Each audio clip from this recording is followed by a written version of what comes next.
Chamber of કોમર્સની managing કમિટીની meeting થઈ. ઉદ્યોગના પ્રશ્નોની ઉપરાંત આ વખતે રોડ રસ્તાના ખાડાઓના પ્રશ્નો ઉદ્યોગકારે ઉઠાવ્યા છે. કઈ રીતની હતી, શું હવે રજૂઆત?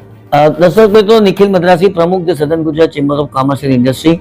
ચેમ્બર ઓફ કોમર્સની મેનેજિંગ કમિટી દર મહિને એક વખત મળતી હોય છે અને તે મિટિંગની અંદર ઉદ્યોગના પ્રશ્નોની સાથે સાથે જાહેર જનતાને પણ જે પ્રશ્નો ઉદ્ભવતા હોય છે તેની વાતો થતી હોય છે. ઉદ્યોગકારોએ શહેરની અંદર પડેલા ખાડાઓ સંદર્ભે ઉગ્ર રજૂઆત કરી હતી અને તેમણે કહ્યું હતું કે આ સંદર્ભની અંદર ચેમ્બર તરફથી યોગ્ય રજૂઆત થવી જોઈએ. ખાસ કરીને સહરા દરવાજા ગરનાળાની પહેલે બાદ જ્યાં ટેક્સટાઇલની મોટાભાગની માર્કેટો આવેલી છે, આ ખાડાઓને કારણે ગતિ અવરોધાય છે, વાહનોને બહુ તકલીફ પડે છે. જે ટ્રાફિકમાં સમય ઘરેથી પહોંચવાનો, દુકાન સુધી પહોંચવાનો કે ફેક્ટરી સુધી પહોંચવાનો હતો, તેમાં પણ ખાસો એવો વધારો થયો છે અને તેને કારણે પ્રોડક્ટિવિટી પર, ઉત્પાદકતા પર તેની અસર પડે છે. આ રજૂઆતને અમે સાંભળી છે. અમે એ દિશાની અંદર જાત મુલાકાત માટે 1 કે 2 દિવસની અંદર જવાના પણ છીએ અને ત્યાર પછી જે પરિસ્થિતિ હશે તેનું અમે રજૂઆત સુરત મહાનગરપાલિકાના પદાધિકારીઓને કરવાના છે.